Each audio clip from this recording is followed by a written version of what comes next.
Caros alunos, estamos aqui para mais uma aula.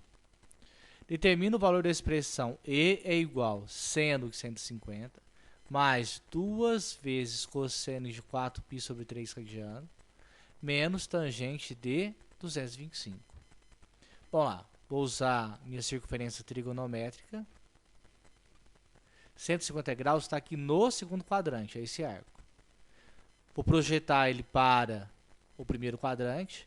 Lembrando que esses dois arcos são iguais. Se eu pegar 180 menos 150, 180 menos 150, vai dar 30 graus. Ou seja, o ângulo de 150 é correspondente ao ângulo de 30 lá no primeiro quadrante. Então, eu posso falar que o seno de 150 é a mesma coisa que seno de 30, que a projeção seno é sobre o eixo y. Falar mais cosseno de 4π sobre 3 radianos. Vamos passar isso para graus, já que os outros dados estão em graus. Então, seria 4 vezes π radiano, lembrando que π radiano é 180 graus. Isso dividido por 3. Então, lá, 4 vezes 180 dividido por 3, 240. Porque 180 por 3, 60. Vezes 4, 240. Então, posso falar que cosseno de 4π sobre 3 é a mesma coisa que cosseno de 240. Então, lá, 2 vezes cosseno de 240 menos tangente de 225. Ó, 225 está lá no terceiro quadrante. Se eu fazer a projeção dele para o primeiro, uma reta passando pela origem, eu tenho a projeção dele lá no primeiro quadrante. Sabendo que esse arco é igual a esse, então os dois arcos amarelos são iguais. Então, a diferença entre 225 menos 180, que é igual a 45. Então, eles são iguais. Então, tangente de 225 é a mesma tangente de 45. Lembrando que os dois arcos são correspondentes, o 225 e 45. E a tangente, a projeção deles, também são iguais.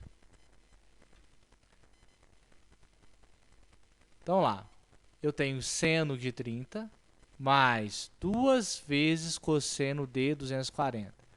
240 lá no terceiro quadrante. Projeção dele lá no primeiro, uma reta passando pela origem. Então, qual é o ângulo correspondente ao 240 do terceiro quadrante para o primeiro? Esses dois arcos são iguais. Ou seja, 240 menos 180, 60 graus. Então, 240 é correspondente a 60 graus. Agora, eu tenho cosseno. Projeção cosseno seria eixo x. Como que cada um está de um lado do zero, o cosseno de 240 é o menos o cosseno de 60. Menos tangente de 45. Com isso, agora, eu tenho seno de 30, primeiro quadrante. Cosseno de 60, primeiro quadrante. Tangente de 45, primeiro quadrante. Então, tenho todos arcos notáveis. Então, seno de 30, meio. Mais 2 vezes menos o cosseno de 60. Cosseno de 60, meio. Menos tangente de 45, 1. Primeira multiplicação, então, meio, mais com menos, menos 2 vezes o meio, vai dar 1. Menos 1. Então, eu tenho lá aqui meio menos 2. Colocando 1 debaixo do 2 no denominador, mínimo múltiplo comum entre 2 e 1 é 2. Mexer embaixo, vou mexer em cima. 2 dividido por 2, 1 vezes 1, 1. Menos 2 dividido por 1, 2. 2 vezes 2, 4. Então, lá. 1 menos 4, menos 3, sobre 2. Está aqui. Então, o valor do E, que é essa expressão, é menos 3 sobre 2. Muito obrigado e até a próxima.